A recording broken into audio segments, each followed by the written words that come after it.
asset and liabilities ba, dito mo lang ba natutunan sa community natin, Ma'am Norsa? Actually, Ma'am Plong, dito ko lang nalaman sa Elite Park. Hindi tinuturo sa paralan yung ganun. Teacher ako for 15 years, pero wala akong kaalam-alam sa asset and liabilities. Alam mo ba, madami na ako natulungang teachers at kasama ko ngayon ang isa from Mindanao. Magpakilala ka naman, Ma'am Norsa. Hi everyone, I'm Norsa R. Burahim, teacher in charge of Palayon Elementary School. I'm a public school teacher for 15 years. Nagtuturo ako sa classroom for 9 years, then 6 years as school head. Sa pagiging school head ba, ano bang usually ang daily routine ninyo? Bilang school head, mas malaki yung responsibility.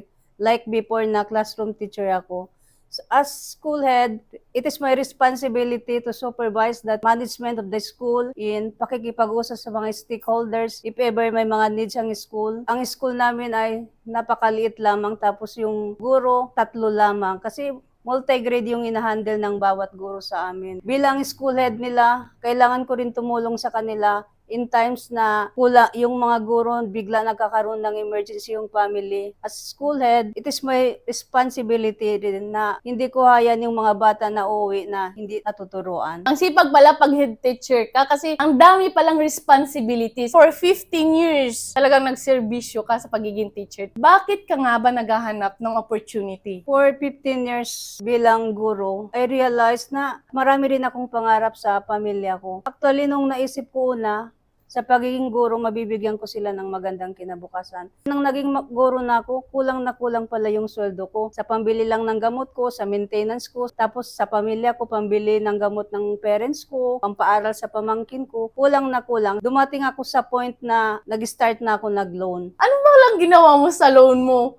For 15 years, anong ginamit mo sa first loan mo? Yung sa first loan ko, sabi ng tatay ko, pangarap niya, pag maging teacher ka na, bili ka ng motor. Kaya nag-loan ako para makabili ng motor. After that, pag magpa-repair ng bahay, kasi sabi ng tatay ko, sira na yung bahay natin. Nung dumating na yung time na wala na yung father ko, yung nanay ko sakitin na. So nag-loan na naman ako, pinambili ko ng second hand na car. So, dahil kulang na yung salary ko, 4,500 na lang, wala nang maintenance. So binigay ko na doon sa ate ko yung sasakyan. Madaming kailangan pag may sasakyan ka, di ba? So wala kang sasakyan Wala na ngayon? akong sasakyan, doon na sa ate ko. So ang meron sa'yo ngayon ay Motor. pag pumapasok ka ba sa school ninyo, paano ba? Nagmumotor ka lang din naman? Nagmamotor. Malapit lang yung eskwela namin. Pero gumigising ka anong oras? Na alas 4 kasi nagluluto pa ako ng hotdog. Kasi ang hotdog ay ibibinta mo Ibebenta sa school, kantin, sa sa kantin. kantin. Kasi additional income din. Pang araw-araw ba, pambili ng isda. Grabe no, teacher slash rakitirang teacher. Naalala ko nung ako din, talagang rakitirang pulis din ako kasi naghahanap din ako ng opportunity. Isa sa mga nirarakit ko ay pag-online. Talagang nakaka-relate ako sa'yo. Nagbibinta ka ng hotdog para ibigay mo sa kantin. Magkano ba lang tubo sa isang hotdog? Mga piso. Piso! So, magkano isang hotdog? 5 piso. 5 piso. Wow, grabe no? Okay na yung pisong tubo. Akala nila pag maraming hotdog, maraming kita. Ang totoo niyan, piso lang ang tubo. Grabe no? For 15 years, yun yung nagiging routine mo, yun yung ginagawa mo. Magkano na nga ba ngayon ang net fee mo? Or take home pay ba yung tinatawag sa mga teachers? Kasi baon pa rin ako sa loan coach. Kasi matagal ba mapolipid yung coach. So, ang take home pay ko ngayon ay 9,000. Pag 9,000 ang take home pay, ano na yung nabibili mo? Sa mahal ng mga bilhin ngayon, inuuna ko talaga yung bibilin, yung pagkain, yung daily needs ba. Pinampaaral ko pa sa pamangkin ko. Wala nang pambili ng mga damit. Wala nang pang make up.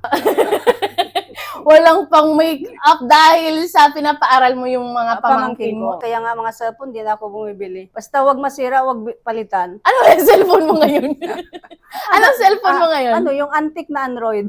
Wow, Android! Saan mo ba nahanap yung opportunity ngayon? Nung nag-submit ako ng mga report sa division office, nagpapahinga ako din na school, sa Facebook, nakita ko yung isang ad. Na-inspire talaga ako kasi yung ad, isang teacher, may opportunity pala ganito na pwede tayong kikita online. Doon na nag-start. Sabi ko, kung nakaya ng teacher na yon, makakaya ko rin kasi sa dami ng mga pinagdaanan kong pagsubok sa buhay. Kung ganun lang, parang yakang-yaka na. Ma'am Norsa, ano nga ba talagang realization mo? Bakit ka nga ba naghahanap ng additional income? Sa 15 years in service ko bilang pagtuturo, na-realize ko kulang na kulang pa rin, baon na baon ako sa loan. Naisip ko na rin na nagkakaedad na ako, hindi na ako pabata ng pabata, single pa rin ako. So dapat, bago ako tumanda, may naipon na pera. Then doon na nagbukas yung mga pangarap ko dati na gusto ko makapag-travel, gusto ko makabili ulit ng car, gusto ko magkaroon ng magandang bahay. Doon na nag-open. Sabi ko ito na, baka ito na talaga. You are an amazing teacher na nakilala ko. Very inspiring. And magkano nga ba ngayon ang kita mo? Di ba? Sa isang buwan, magkano yung kita mo? Sa buong buhay ko ngayon lang ako kumita ng more than 115,000 na a month.